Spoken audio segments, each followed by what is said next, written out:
motivo entonces por el cual nosotros queremos practicar este entrenamiento de reanimación cardiopulmonar básica en un adulto y practicarlo con un fantoma es llevarlo a la máxima realidad posible, en la cual ustedes podrán ver qué viene primero, segundo y tercero como la secuencia propiamente tal para hablar de la reanimación cardiopulmonar como tal, que cuando nosotros tenemos dos circunstancias hablando de reanimación cardiopulmonar básica, utilizamos solamente nuestra sapiencia en relación a todo lo que conceptos que debemos aplicar para poder reanimar a alguien. A eso además podemos agregar la utilización del desfibrilador externo automático. Nosotros tenemos acá un desfibrilador externo automático de entrenamiento. Marcas comerciales hay todas estas. Lo importante sí es que la mayoría han consensuado que me van a dar órdenes visuales y además verbales en el actuar mío. Es decir que el entrenamiento en esta circunstancia que vamos a tener, sumado al apoyo visual y verbal que me puede dar el desfibrilador externo automático, van a ser de mucha ayuda en una situación de emergencia, en que lo más probable es que ustedes al realizar este tipo de entrenamiento se transformen en líderes de una emergencia propiamente tal y sean a su vez propagación, ¿cierto?, de la persona que me está observando a mí en un futuro relevo quizás de la compresión a futuro, que finalmente es lo que le va a terminar salvando la vida a una persona.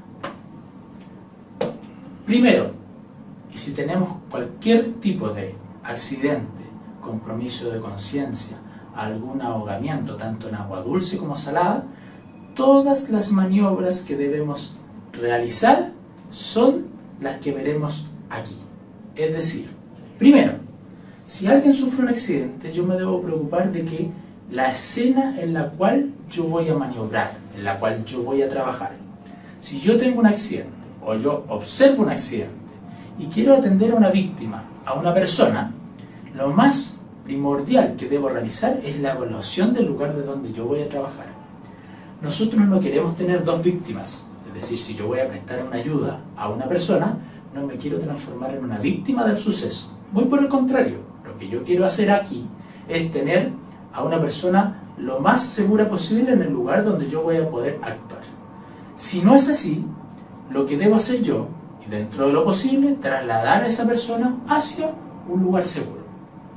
Una vez que yo identifiqué que se corrió un riesgo y por ende ha acontecido un paro cardiorrespiratorio con, primero, evaluación de conciencia.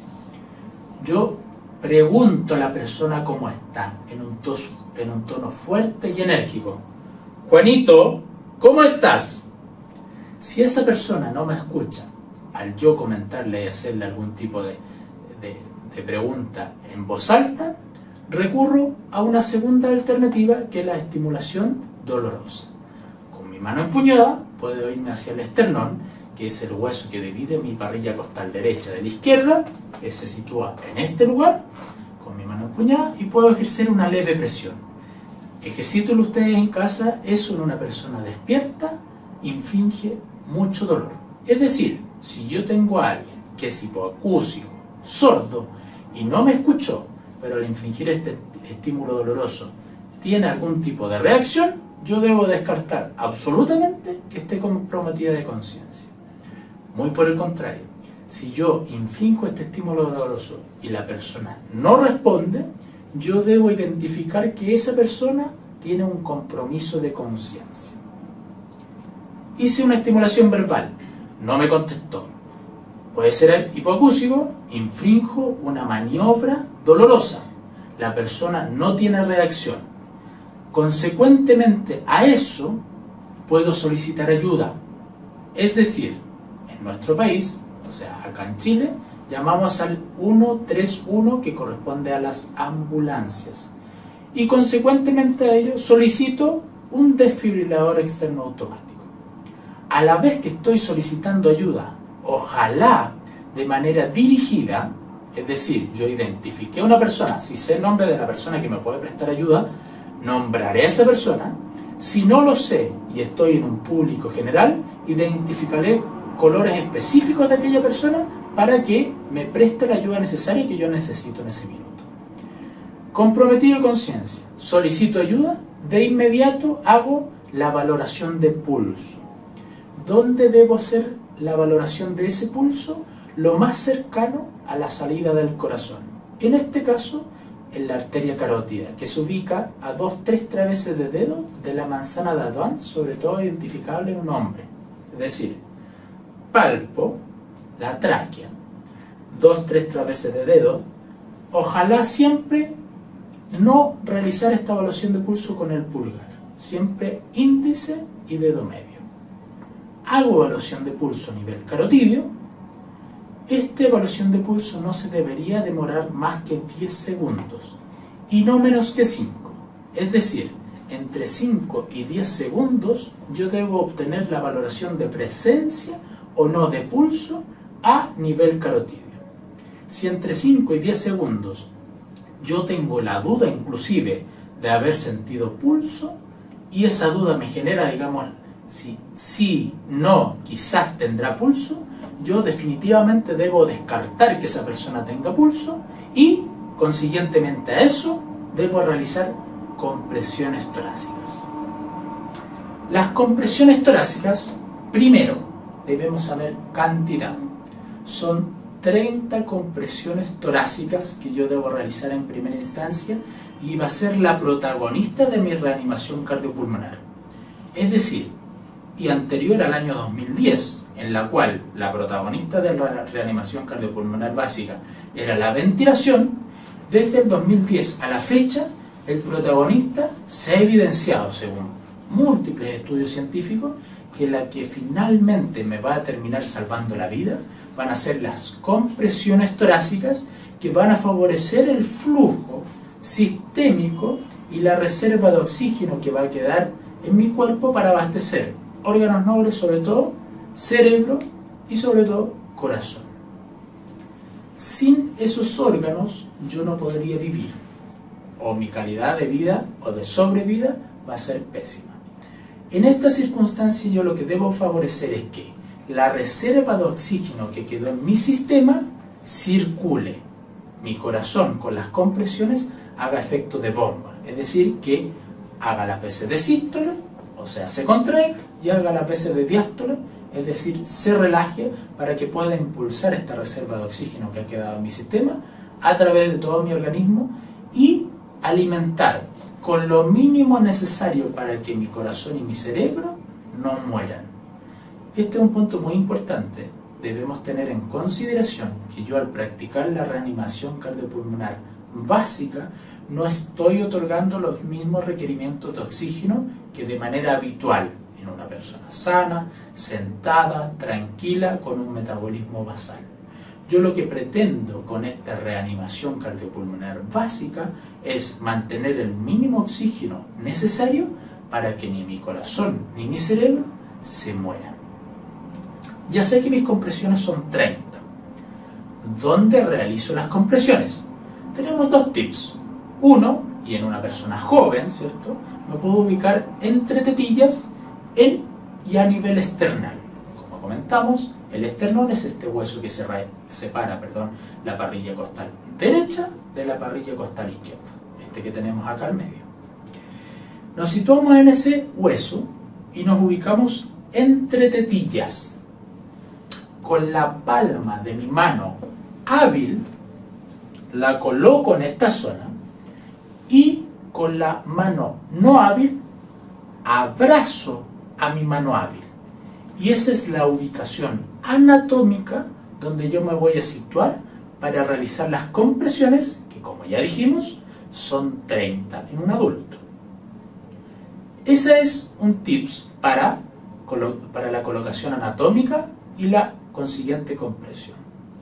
En una persona de avanzada edad, ¿cierto?, un adulto mayor, en la cual seguramente con esta indicación entre tetillas no va a coincidir con el lugar anatómico donde yo debo realizar estas compresiones, nosotros nos situamos en el esternón, que dijimos que dividía parrilla costal derecha e izquierda, en su finalización, es decir, donde termina este huesito esternal, lo situamos y lo ubicamos colocando mi dedo meñique. Coloco mi dedo meñique. Con 4 traveses de dedo hacia arriba, me va a coincidir el mismo lugar anatómico entre tetillas. mi mano dominante, con la palma, me sitúo en este lugar, con la no dominante, abrazo mi mano dominante y comienzo a realizar compresiones torácicas, que ya sabemos que son 30. Pero estas compresiones torácicas, además de cumplir 30 en cantidad, deben cumplir ciertos parámetros en relación a la calidad. Como ya sabemos, si mi calidad disminuye o falla, mi sobrevida va a disminuir. Es decir, si yo realizo mal estas compresiones, la sobrevida de la persona va a disminuir y por ende las probabilidades de morir van a aumentar. ¿Qué calidades deben cumplir estas compresiones? Primero, siempre debo situarme con el hombro al mismo nivel del lugar donde voy a realizar la compresión. Una vez que hago la compresión, nunca mis codos deberían doblarse, es decir, hacer esto. Nunca debería ser. Siempre yo debo realizar la compresión con mis codos rectos. Es decir, realizo compresión, retorno. Realizo compresión, retorno. Pero jamás doblando los codos. Se pierde el efecto mecánico para finalmente ejercer el efecto de bomba que yo pretendo que se realice en el corazón para que esta compresión sea de buena calidad. Otra de las características que debe tener la compresión para que sea de calidad en un adulto es que ésta llegue a una profundidad de 5 centímetros. En los fantomas de entrenamiento, nosotros tenemos la resistencia que generaría un adulto en la normalidad.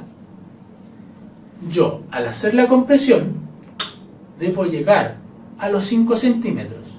Una vez que llegué a esos 5 centímetros, debo permitir la expansión torácica total para, en la siguiente compresión, ejercer nuevamente el efecto de bomba mecánico sobre el corazón y que este corazón bombee la sangre que le está llegando para oxigenar mínimamente o favorecer la oxigenación mínima de oxígeno, ¿cierto?, hacia el cerebro y hacia el corazón.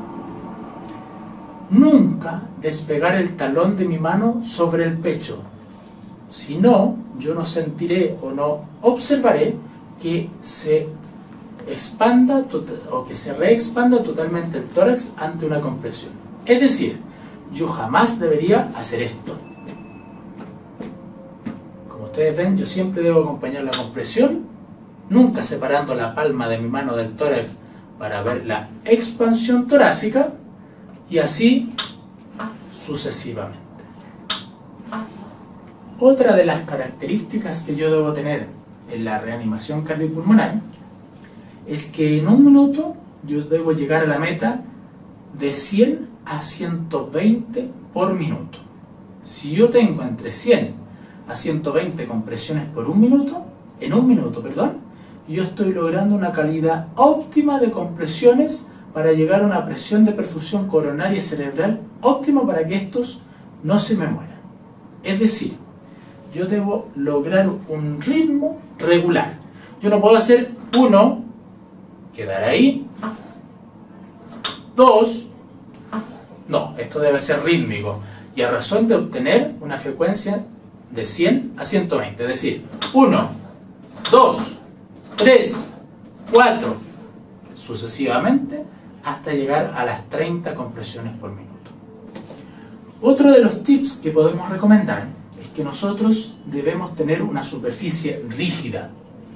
Si nosotros observamos un paro cardiorrespiratorio intrahospitalario, por lo general tenemos unas tablas que colocamos en el dorso de la persona que vamos a atender para lograr el efecto rígido sobre la superficie en la cual vamos a actuar. Si nosotros observamos un paro cardiorrespiratorio en un domicilio particular, tendremos que desplazar a la víctima hacia una superficie rígida como es el suelo, acompañándolo siempre en movimiento, pero nunca sobre un colchón, porque pensemos que en cada compresión que nosotros realizaremos vamos a hacer este efecto, ¿cierto? Y jamás vamos a tener esta compresión que es la que yo necesito que se ejerza sobre el corazón para que me bombee la sangre de reserva que yo tengo en mi organismo. Otra de las cosas que yo debo tener en consideración es que yo me debo siempre situar al lado de la víctima, ¿cierto? Nunca, por ejemplo, en esta posición. ¿Por qué? Yo estoy perdiendo efecto mecánico sobre el tórax para ejercer las veces de compresión y que necesito yo que se ejerza sobre el corazón para que se bombee sangre, ¿cierto? Yo estoy perdiendo esta cualidad. Muy por el contrario, ¿qué se recomienda? Que yo con mis dos piernas tenga un leve roce con algunos de los brazos, dependiendo de dónde me sitúe, tanto a la derecha como a la izquierda de la posible víctima, donde yo tengo un pequeño roce con alguno de sus brazos. Yo al obtener y al tener ese pequeño roce, yo me estoy asegurando que la posición en la cual yo me sitúo al lado de la víctima es la adecuada. Repaso. Compromiso de conciencia tiene compromiso de conciencia. Solicitamos ayuda concomitantemente desde ya. Es decir, ustedes en cualquier minuto en que tengan a alguien con compromiso de conciencia, están entrando en una secuencia de reanimación cardiopulmonar en un adulto. Solicito ayuda, revisión de pulso. ¿Dónde? A nivel carotidio. ¿Con qué? Dedo índice y medio, exceptuando o descartando el pulgar. ¿Dónde? A nivel de la arteria carótida, que es una gran arteria que está a la salida de nuestro corazón. En un taller a futuro vamos a ver que, por ejemplo, en un pediátrico esto varía un poco en relación a dónde controla el pulso. No así en un adulto. Control de pulso a nivel carótido. ¿Cuánto tiempo? Entre 5 y no más que 10 segundos. Porque si yo me demorase más en la toma o control de pulso, le estoy quitando tiempo a las compresiones, que finalmente es lo que se ha descubierto que le puede salvar la vida a alguien. Si yo me demoro 15, 20 segundos en la revisión de pulso, finalmente lo que estoy haciendo es demorarme más en llegar al tercer punto que hemos visto, que son las compresiones torácicas. ¿Cuántas? 30. ¿A qué profundidad en un adulto? 5 centímetros, permitiendo la reexpansión total torácica, no separando nunca la palma de mi mano del tórax, entre tetillas o 4 traveses de dedo desde la finalización del esternón hacia arriba, sobre el esternón, situándome siempre al lado de la víctima. Hasta ahí llevamos entonces compromiso de conciencia, evaluación de pulso y compresiones. Si es que pertenecemos a la rama sanitaria, educaremos en relación a la ventilación. Si es que ustedes forman parte del personal LEGO, que conocemos como LEGO, como aquel que no tiene una formación sanitaria, o sea, no es personal de la salud, se recomienda solamente realizar compresiones. Es decir, entre una persona que realice compresión, ventilación y no realice nada, siempre va a ser mejor que una persona aporte con las compresiones, que es lo que sabemos ya, que finalmente va a terminar salvándole la vida a alguien por la permanencia y circulación sistémica de esta reserva de oxígeno que le está quedando a una persona en el organismo. Si es que soy parte de personal sanitario, educaremos en relación a la compresión y además alternando con ventilaciones. La ventilación se continúa una vez que di las compresiones. ¿Cuántas ventilaciones? 2. No son más que 2 ventilaciones. Para yo dar las ventilaciones me deberé asegurar mantener el pecho al descubierto. Una vez que dé la ventilación, debo obstruir la fosa nasal del adulto, no así del pequeño, que en la cual yo con mi boca puedo cubrir tanto nariz y boca, pero en el adulto obstruyo las fosas nasales, levanto si es que descarto un posible daño de mi columna cervical por una posible caída, levanto el mentón para que la lengua no haga las veces de obstrucción de mi vía aérea. Entonces, con este simple movimiento de frente, mentón, estoy desprotruyendo la lengua de la vía aérea. Doy una ventilación siempre con la mirada hacia el tórax. No puedo dar la ventilación mirando hacia este otro lugar, porque estoy viendo las veces y efectividad de mi ventilación, es decir, cómo la evalúo. Doy mi ventilación. Si observo expansión torácica, me aseguro que mi ventilación fue efectiva. Ustedes se preguntarán, ¿qué realizo? ¿O qué consecuente medida debo realizar? Si yo doy mi ventilación, no veo expansión torácica, yo lo que debo hacer es dar mi segunda ventilación y continuar nuevamente con las compresiones. Si yo doy una ventilación y no veo expansión torácica, no debo hacer dos más. O sea, debo dar una ventilación, si no es efectiva, doy una segunda. Si esa tampoco es efectiva, inmediatamente me paso a las compresiones. Quizás en la siguiente secuencia en la cual demos nosotros las ventilaciones, sí lograré una expansión torácica y podré obtener la entrada de aire hacia los pulmones. ¿Cuánto aporte de oxígeno estoy teniendo yo con la ventilación que yo estoy dando? Se calcula que nosotros, a nivel atmosférico, inspiramos, ¿cierto?, el 21% de oxígeno que existe en nuestra atmósfera y exhalamos entre un 17 a 19%. Es decir, ese es el porcentaje de oxígeno que yo le voy a estar dando a la víctima a la cual estoy asistiendo. Entre 17 y 19% de oxígeno, que se conoce como fracción inspirada del mismo. Doy mis dos ventilaciones y vuelvo a mis compresiones, que como ya dijimos son 30. Entre tanto, yo supongo que hay una persona que fue a solicitar una ambulancia y a solicitar un desfibrilador externo automático. El desfibrilador externo automático es el único que interrumpe las compresiones. Ya dijimos, la ventilación inclusive se toman como parte de interrupción o le quitan tiempo a mi compresión, y el único que interrumpe mi compresión va a ser el desfibrilador externo automático, que es este. ¿Por qué? Yo con las compresiones lo único que estoy haciendo es favorecer que esta mínima cantidad de oxígeno de reserva en mi cuerpo fluya hacia todo mi sistema e irrigue a mi corazón y a mi cerebro. Pero se ha identificado que en los adultos, en el 80% de los casos, se produce por una arritmia, o más bien dos arritmias. Una es la fibrilación ventricular y otra es la taquicardia ventricular sin pulso. Entonces, ya sabemos que en un adulto, en el 80% de los casos vamos a tener una arritmia que va a parar el corazón. Es decir, este corazón que habitual o fisiológicamente se contrae y se relaja, lo vamos a ver en un tiritar. Porque eléctricamente no va a haber una conductancia que me genere pulso. Y el único capaz de revertir esta situación es el desfibrilador externo automático. Entonces, ya sabemos que con la compresión yo estoy haciendo que la mínima cantidad de oxígeno retorne y se pueda repartir hacia mi cerebro y mi corazón, pero además sé que estas compresiones o estas dos arritmias que ya conocemos jamás me van a revertir con la compresión. Lo único que revierte estos dos tipos de arritmias, que están en el 80% de los casos que producen un paro cardiorrespiratorio, la única que la revierte es la desfibrilación externa automática. La mayoría conoce como estos desfibriladores externos automáticos. Yo digo que son semiautomáticos, porque finalmente la decisión de dar o no una descarga va a ser suya, en este caso mío. El desfibrilador externo automático analiza el ritmo.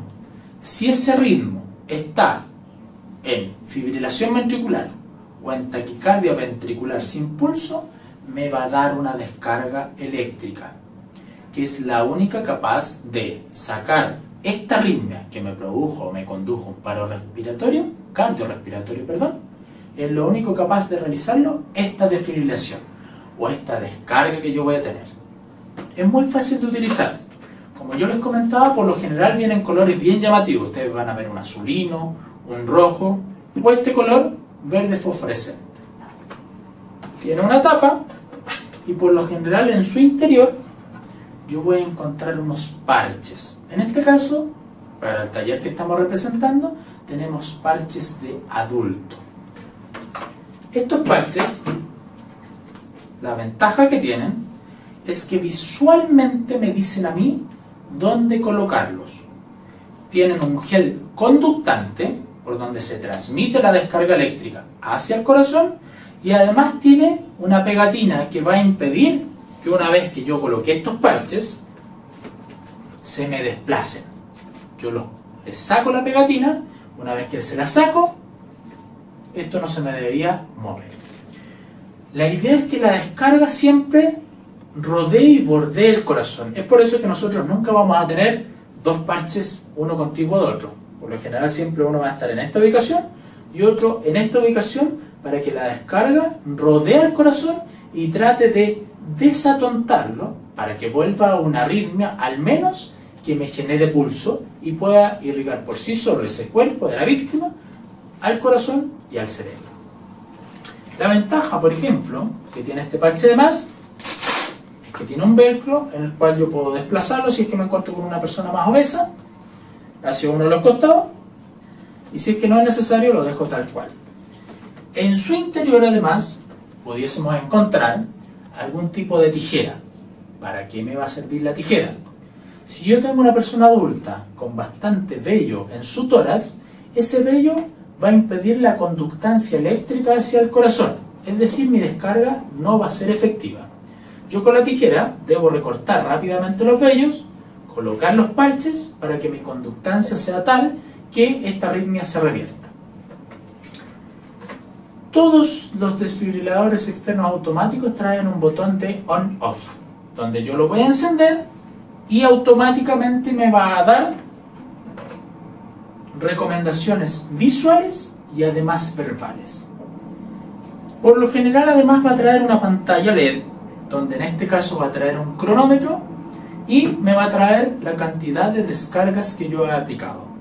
Dependiendo del proveedor, estos DEA fluctúan entre 1000 a 1500 descargas por episodio. Es decir, si yo voy a un mall, retiro un DEA y lo llevo donde una víctima, tengo hasta 1500 descargas, de acuerdo al proveedor, entre 1000 y 1500, para yo dar las descargas convenientes y necesarias para revertir la arritmia que comentamos y que nos condujo a este paro cardiorrespiratorio.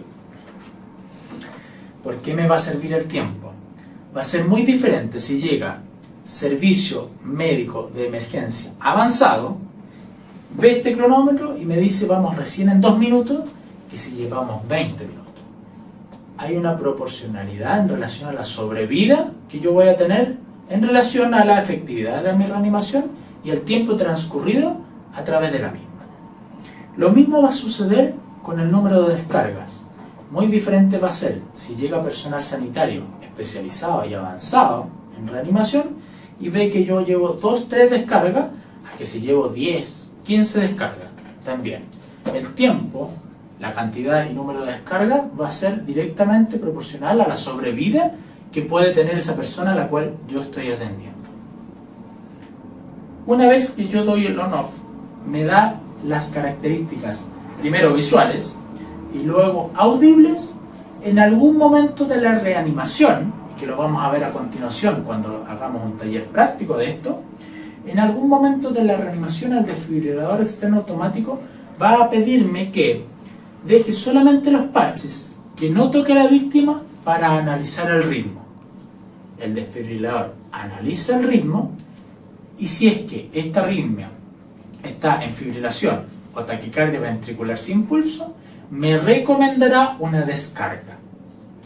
¿Qué debo tener en consideración al aplicar esa descarga?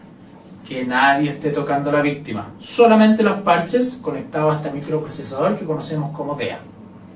Si es que alguien está tocando a la víctima al momento de la descarga, nosotros somos espectaculares conductantes eléctricos, por ende la descarga se puede transmitir hacia la persona que está tocando en ese minuto a la víctima en el momento de la descarga.